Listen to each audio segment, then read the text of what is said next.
안녕하십니까, 김용일 목사입니다. 오늘은 마음이 온유하고 겸손한 사람이 되라, 이런 제목으로 하나님 말씀 함께 나누도록 하겠습니다.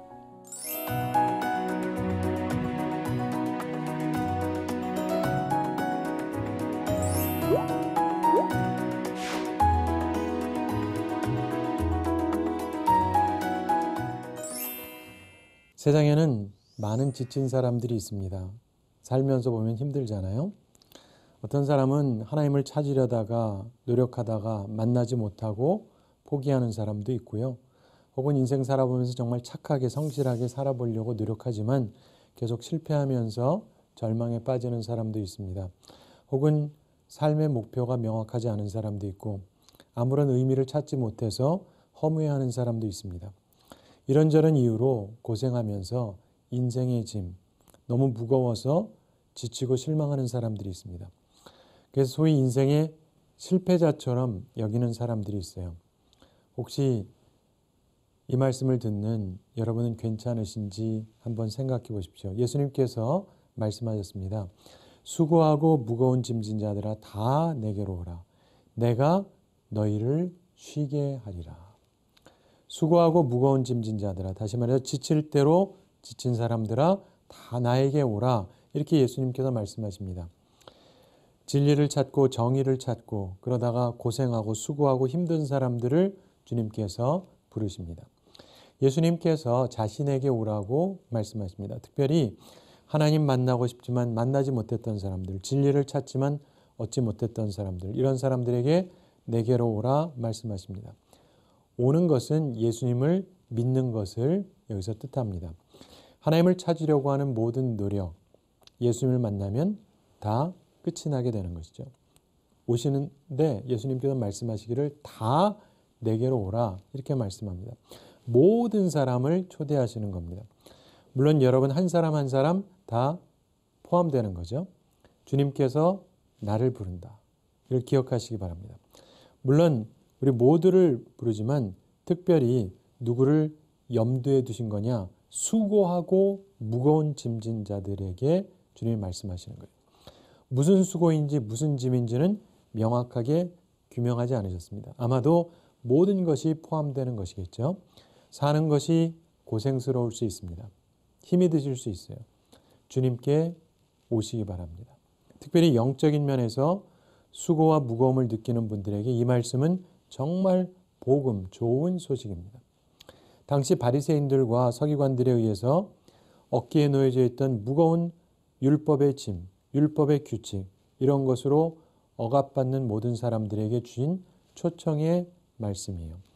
당시 소위 정통 유대인들에게 이 종교라고 하는 것은 무거운 짐이었습니다. 끝없는 규례와 끝없는 규칙이었어요. 그런데 예수님의 초청의 말씀은 오늘날도 유효합니다. 많은 사람들이 지금도 전적으로 혹은 부분적으로 자기 노력으로 구원을 성취하려고 하는 경향이 있습니다. 모두 피곤한 사람들의 그 마음을 보면 이 바리새적인 요소가 그 속에 있어요. 근데 예수님께서 말씀하십니다. 내가 너희를 쉬게 하리라. 안식을 주신다는 말씀입니다. 두려움, 근심이 사라지게 해주시고 마음에 평안을 얻게 해주시겠다는 것입니다.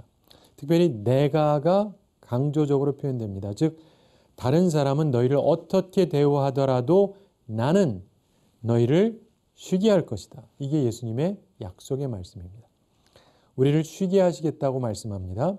우리의 몸과 마음과 영혼이 상쾌함을 얻게 해주실 거라는 뜻입니다. 이 말씀은 다시는 일을 하지 않을 거다 이런 말이 아니에요.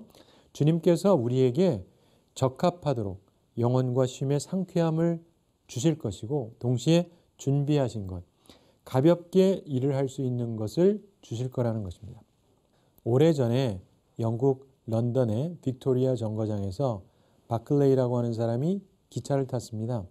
근데 자기 맞은편에 마침 두 청년이, 남자 청년이 앉아 있었습니다. 기차가 출발하고 5분 지나고 한 10분쯤 지났을 때 맞은편에 앉아있던 두 청년 중에 한 청년이 갑자기 경련을 일으켜요. 그리고 의자에서 바닥으로 굴러 떨어집니다. 그리고 막 몸을 뒤틀고 무섭게 떨고 그래요. 이게 간질이었습니다. 그랬더니 그 청년하고 함께 앉아있던 다른 청년이 이 사람을 의자 위로 들어 올려서 눕혀주고 이마에 흐르는 땀을 닦아주고 머리 밑에다가 베개를 받쳐주고 담요를 덮어줬습니다. 그러면서 놀라서 쳐다보고 있는 이 바클레이라고 하는 사람한테 말을 합니다. 죄송합니다. 정말 죄송합니다. 제 친구에게 이런 일이 일어날 줄 몰랐습니다. 보통 한 달에 한 번 정도 간질이 오는데 바로 이틀 전에 있었거든요. 근데 이렇게 빨리 또 올 줄은 생각지도 못했습니다. 옆에 사람이 놀라니까 이제 그렇게 설명을 한 겁니다.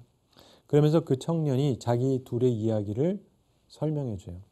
저는 미국 사람입니다. 그리고 이 친구는 영국 사람입니다. 근데 우리가 월남전에서 만났는데 거기서 함께 싸운 전우입니다. 근데 베트콩하고 전투하다가 우리 둘 다 중상을 입었습니다. 제 한쪽 다리가 그때 날아가 버렸습니다. 지금 한쪽 다리는 의족입니다. 그리고 이 친구는요, 옆에 터진 수류탄 때문에 한쪽 가슴이 엉망이 됐습니다. 그런데 우리를 구조하러 오던 헬리콥터가 있는데 이 헬리콥터도 베트콩의 포화를 맞고 추락을 했습니다. 그러니까 우리가 살아날 길이 없었죠. 그런데 이 친구가 두 발로 일어났습니다. 그러더니 저를 움켜잡고 끌고 가는 겁니다. 근데 자기도 가슴을 다쳤기 때문에 한 발짝 디딜 때마다 가슴에 박힌 수류탄 파편 때문에 아파하고 막 신음을 합니다. 그래서 제가 이 친구한테 그랬습니다. 나는 어차피 죽을 몸이니까 그냥 놓고 가라. 그렇게 계속 말하는데 이 친구가 나를 계속 끌고 갑니다. 그러면서 네가 죽으면 나도 함께 죽는다. 이러면서 자기를 끌고 가더라는 거예요. 자기 혼자 살아남기도 힘든 상황인데 다리 하나 날라간 전우를 끌고 같이 가겠다는 이 친구. 근데 결국은 이 친구가요, 저를 끌고 정글 밖으로 나갔습니다. 그래서 우리가 극적으로 구출이 됐습니다. 근데 저희가 3년 전쯤에 제가 이 친구한테 간질 증상이 있다는 것을 처음 알게 됐습니다. 저는 결혼을 하지 않았고 총각이기 때문에 미국에 집이 있는데 그 집을 팔고 은행에 있는 돈도 다 찾아가지고 이 친구 돌보려고 제가 지금 영국에 왔습니다.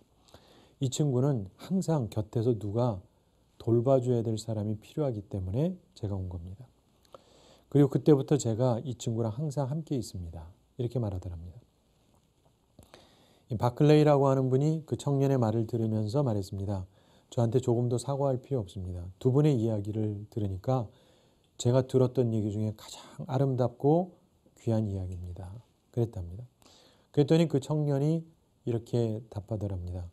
제 친구가 저를 위해서 해준 일을 생각하면 제가 그를 위해서 하지 못할 일이 무엇이 있겠습니까? 그러더랍니다. 사랑하는 성도 여러분, 감동적인 이야기죠. 그런데 여러분께서는 예수님께서 해주신 일이 무엇인지 인식하고 계십니까?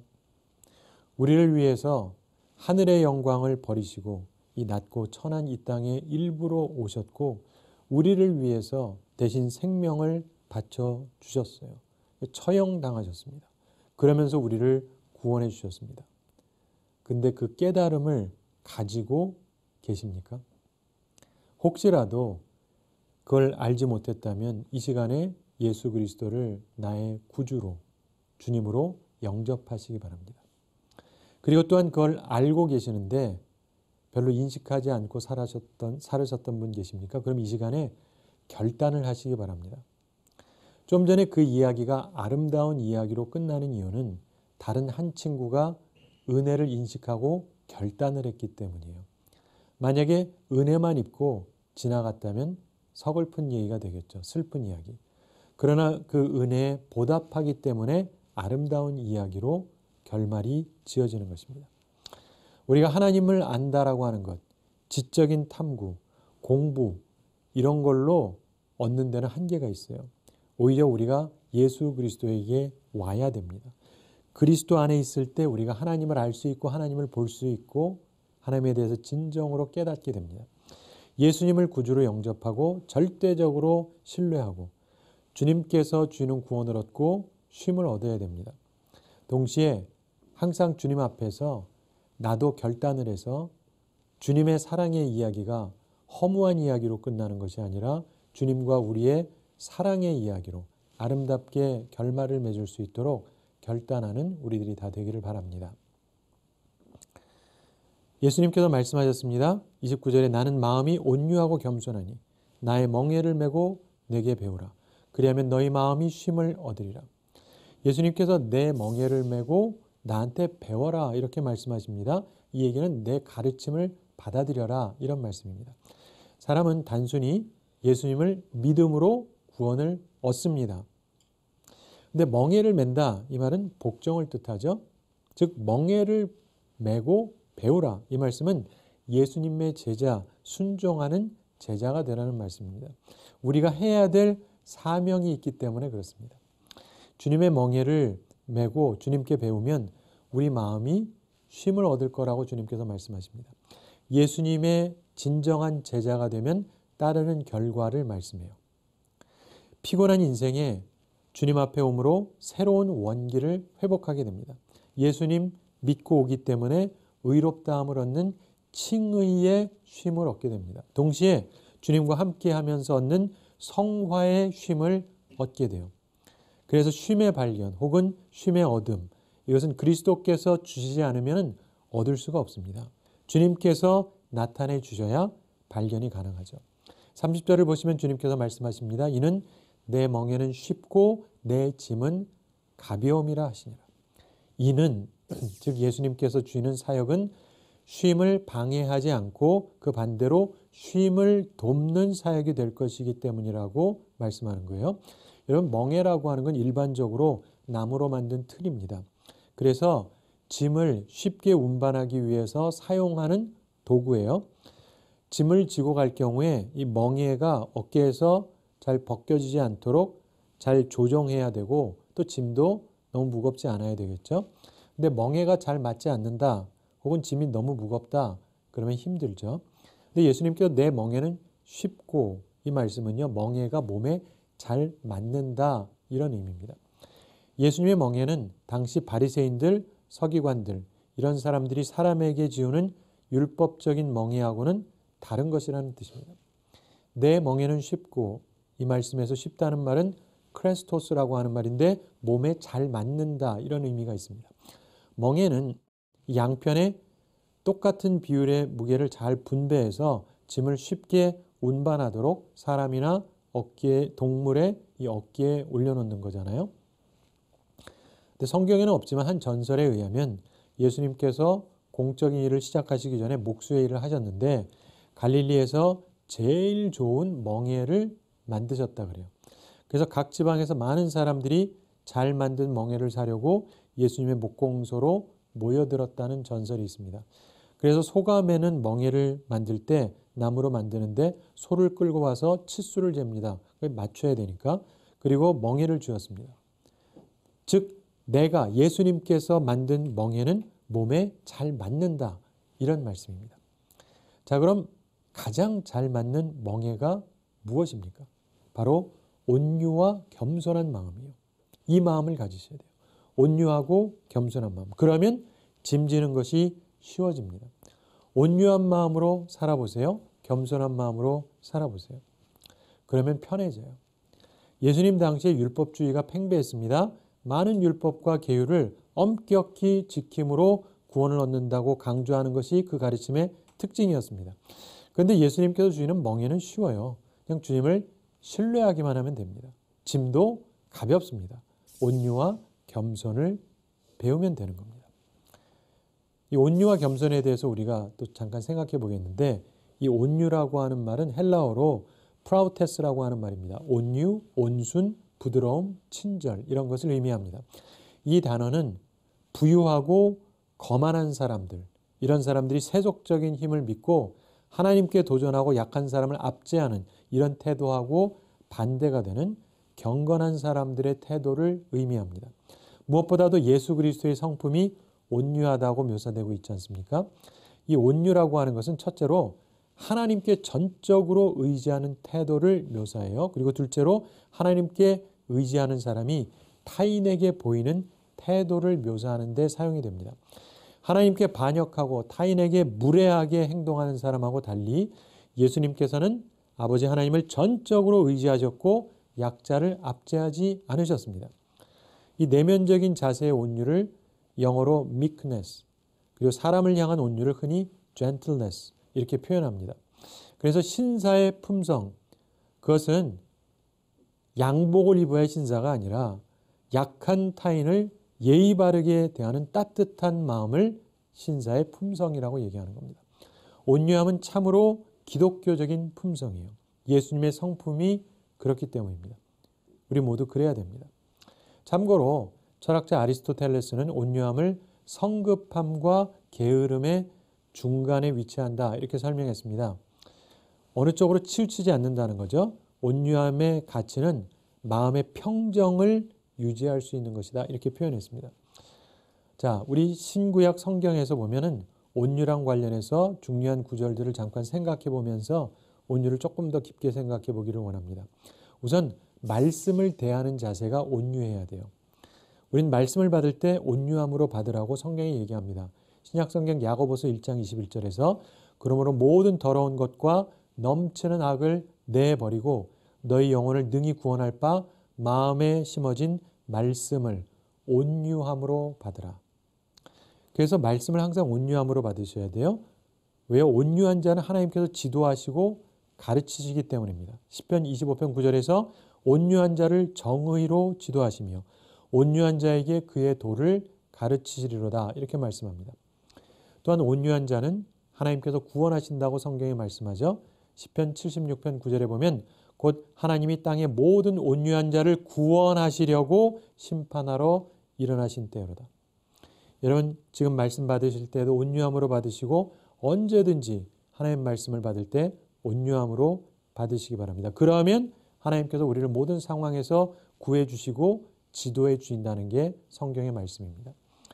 또한 온유한 자는 복이 있다고 성경에 말씀하죠. 신구약 다 나옵니다.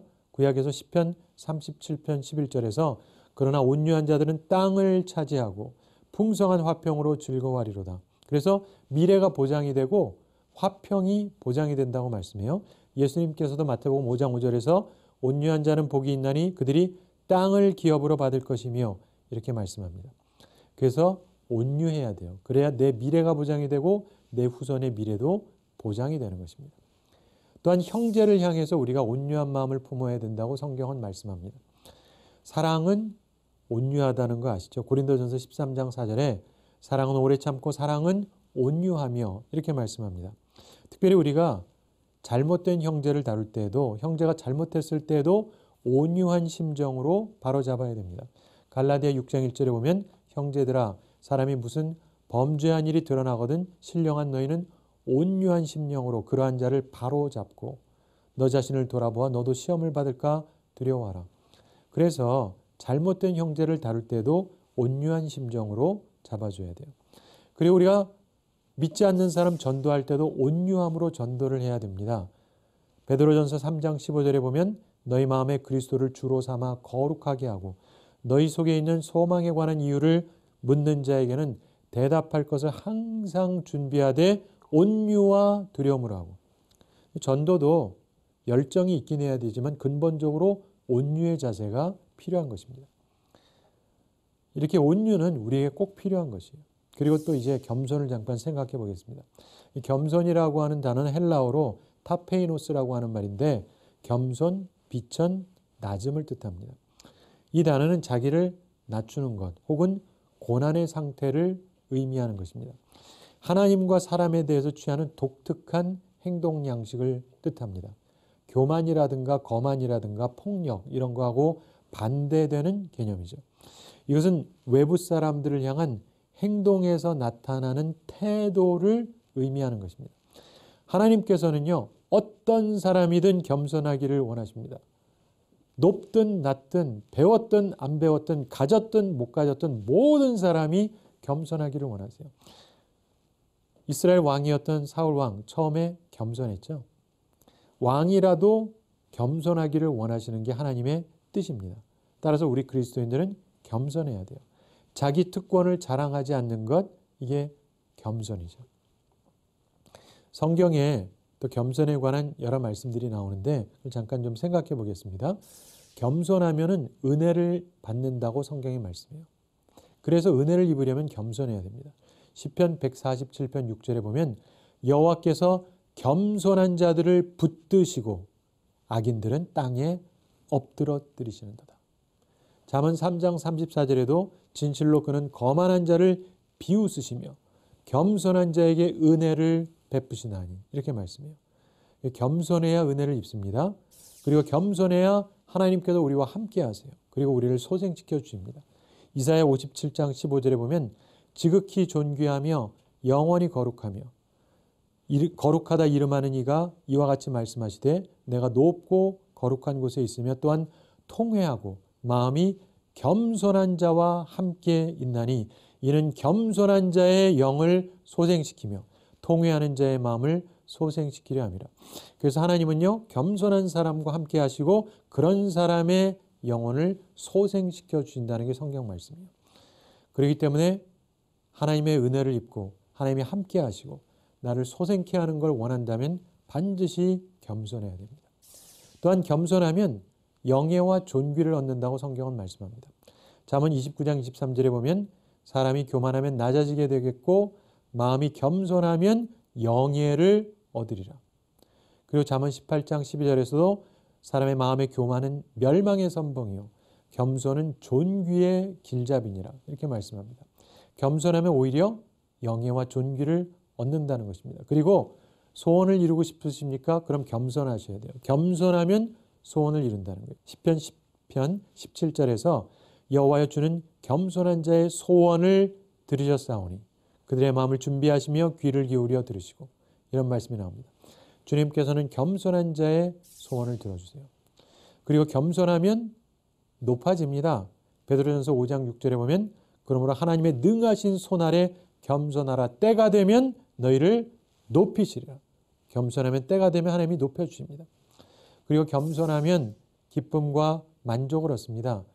이사야 29장 19절에 보면 겸손한 자에게 여호와로 말미암아 기쁨이 더하겠고 사람 중 가난한 자가 이스라엘의 거룩한 이로 말미암아 즐거워하리니 겸손하면 기쁨을 더해 주신다는 거예요. 시편 22편 26절에도 보면 겸손한 자는 먹고 배부를 것이며 여호와를 찾는 자는 그를 찬송할 것이라. 너희 마음은 영원히 살지어다. 그래서 겸손하면 기쁨이 더하겠고 먹고 배부르다 이 얘기는 만족하게 될 것이다. 이 말씀입니다. 또한 마지막으로 기억할 것은요. 겸손하면 보상을 받습니다. 잠언 22장 4절에서 겸손과 여호와를 경외함의 보상은 재물과 영광과 생명이니라. 겸손하시게 사시기 바랍니다. 사랑하는 성도 여러분, 예수님의 마음을 본받아서 온유하고 겸손한 마음을 가지시기 바랍니다. 골로새 3장 12절에서 그러므로 너희는 하나님의 택하사 거룩하고 사랑받는 자처럼 긍휼과 자비와 겸손과 온유와 오래 참음을 옷 입고 이렇게 말씀해요. 그래서 옷을 입는데 겸손과 온유의 옷도 입어야 됩니다. 예수님께서 그러면서 내 짐은 가볍다고 말씀하셨죠. 내 사명은 내가 감당할 만한 것을 주님께서 주세요. 주님께서 합당한 것을 주십니다. 제가 한 가지 이야기를 말씀드리면서 오늘 말씀 마치겠습니다. 어떤 사람이 작은 소년을 만났어요. 근데 그 작은 소년이 자기보다 더 작은 어떤 조그만 소년 하나를 등에 업고 가요. 근데 그 아이가 보니까 다리를 저는 것 같아요. 업혀가는 아이가. 그래서 그 소년한테 물어봤습니다. 야, 그거 업고 가려니 너 퍽 무겁겠구나. 그랬더니 그 어린아이가 이렇게 말하더랍니다. 아니요, 무겁지 않아요. 이 아이는 제 꼬마 동생이거든요. 이렇게 말하더랍니다. 사랑하는 성도 여러분, 우리 살아가면서 보면은요, 이런 말이 있어요. 여자는 약하다. 그러나 어머니는 강하다. 무슨 말이에요? 내가 사랑하는 존재와 함께하면 짐이 짐으로 여겨지지 않고 오히려 힘이 생긴다는 거예요. 그래서 더 큰 일도 할 수 있다는 것입니다. 우리 주님께서 지친 사람들을 초청하십니다. 예수님의 멍에를 메고 주님께 배우라고 말씀하십니다. 주님의 가르침을 받아들여야 됩니다. 그러면 고생의 짐을 벗고 마음의 쉼을 얻게 됩니다. 자, 예수님 멍에의 핵심이 무엇이죠? 바로 온유와 겸손입니다. 어떤 사람은 온유가 멍에고 겸손이 짐이다 이렇게 표현하는 분도 있어요. 사랑하는 성도 여러분, 온유한 마음으로 겸손하게 살게 되기 바랍니다. 그러면서 쉼을 얻고 살아가는 우리들이 되고 우리 하는 일을 즐거움으로 할 수 있는 주님의 온전한 제자들이 다 되기를 바랍니다.